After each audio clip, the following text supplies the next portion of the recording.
Hi అండి, welcome back to Priya's kitchen. ఈరోజు మన రెసిపీ వేడి వేడి గారెలండి. ఉప్పు నానబెట్టకుండా, పిండి రుబ్బే పని లేకుండా 10 నిమిషాల్లో అప్పటికప్పుడే ఇలా గారెల్ని ప్రిపేర్ చేసుకోవచ్చు. దీనికోసం ఇలా ఒక పెద్ద గిన్నె తీసుకోవాలి. తర్వాత మెజర్మెంట్ కోసం ఇలా ఒక కప్పు కానీ లేదా ఒక గ్లాస్ కానీ తీసుకోవాలి. మనం తీసుకున్న కప్పుతోటి 1 కప్పు కాచి చల్లార్చిన పాలు యాడ్ చేసుకోవాలి. తర్వాత 2 కప్పులు వాటర్ యాడ్ చేసుకోవాలి. ఇలా యాడ్ చేసిన తర్వాత స్టవ్ మీద పెట్టుకుని ఫ్లేమ్ని మీడియంలో ఉంచుకుని ఒక 2 నిమిషాలు ఈ పాలని బాగా మరగనివ్వాలి. పాలు మరిగి ఇలా ఉన్నప్పుడు ఫ్లేమ్ని సిమ్లో ఉంచుకుని మనం ముందు ఏ కప్పుతో అయితే పాలు తీసుకున్నామో సేమ్ అదే కప్పుతోటి 1 కప్పు ఉప్మా రవ్వ తీసుకోవాలి. రవ్వ ఒకేసారి యాడ్ చేయకుండా వీడియోలో చూపిస్తున్న విధంగా ఇలా స్లోగా యాడ్ చేసుకోవాలి. ఇలా యాడ్ చేసుకుని ఒక్కసారి బాగా కలుపుకోవాలండి.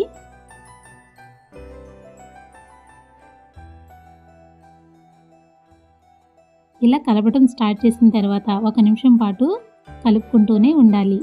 ఎక్కడ కూడా ఉండలు కట్టకుండా కంటిన్యూగా ఇలా కలుపుతూ ఉంటే ఈ రవ్వ బాగా ఉడికి ఇలా కాస్త చిక్కబడుతుంది. ఇలా ప్రిపేర్ చేసుకున్న తర్వాత దీని మీద మూత పెట్టేసుకుని స్టవ్ ఆఫ్ చేసుకోవాలి.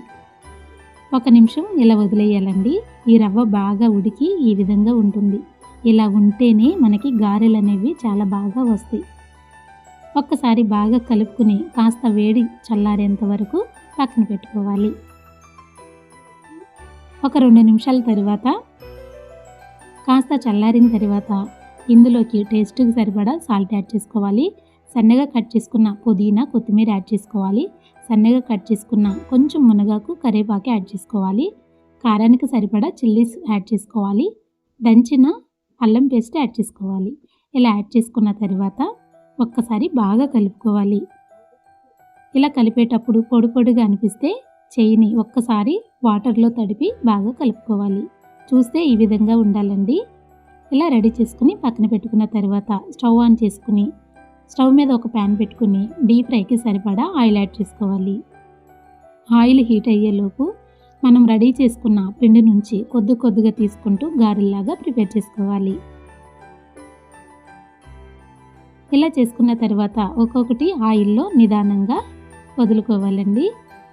యాడ్ చేసిన ఎమ్మటే కదిలించకుండా కాస్త వేగిన తర్వాత మరోవైపుకి తిప్పుతూ ఇలా 2 వైపులు తిప్పుకుంటూ 1 నిమిషం పాటు బాగా వేగనివ్వాలి. 1 నిమిషానికి చూడండి ఇలా వేగి మంచి కలర్తో ఈ విధంగా వస్తాయండి. ఇలా రెడీ చేసుకున్న తర్వాత ఆయిల్ నుండి సపరేట్ చేసుకోవాలి. తర్వాత సేమ్ ఇదే విధంగా గారెల్ని ప్రిపేర్ చేసుకుని ఆయిల్లో డిప్ చేసుకోవాలి. ఈ గారెలు అప్పటికప్పుడు ఏం చేయవసరం లేదండి. అన్నీ చేసుకుని పక్కన పెట్టేసుకుని కూడా ఇలా ఆయిల్లో యాడ్ చేసుకోవచ్చు. మీరు తీసుకున్న ప్యాన్ సైజుని బట్టి అన్నీ ఒకేసారి కూడా ఫ్రై చేసుకోవచ్చు. యాడ్ చేసిన ప్రతిసారి కదిలించకూడదండి. 1 నిమిషం కాస్త వేగిన తర్వాతే మరోవైపుకి తిప్పుకోవాలి. ఇవి రవ్వతో చేస్తున్నాం కదా, పప్పుతో అయితే జిగురుండి గారె అనేది విడిపోదు. కానీ రవ్వ గారెలు సరిగ్గా చేయకపోతే ఆయిల్లోనే విడిపోతాయండి. స్లోగా యాడ్ చేసుకుని కాస్త వేగిన తర్వాతే మరోవైపు తిప్పుకుంటూ ఫ్రై చేసుకోవాలి. ఇలా గనక మీరు చేశారంటే రవ్వ గారెలు చాలా ఈజీగా ప్రిపేర్ చేయగలుగుతారండి. ఎవరైనా మన ఇంటికి గెస్ట్లు వచ్చినప్పుడు 10 నిమిషాల్లో ఈ గారెల్ని ప్రిపేర్ చేసుకోవచ్చు. ఇలా బాగా ఫ్రై అయిన తర్వాత ఆయిల్ నుంచి సపరేట్ చేసుకుని పక్కన పెట్టుకోవాలి.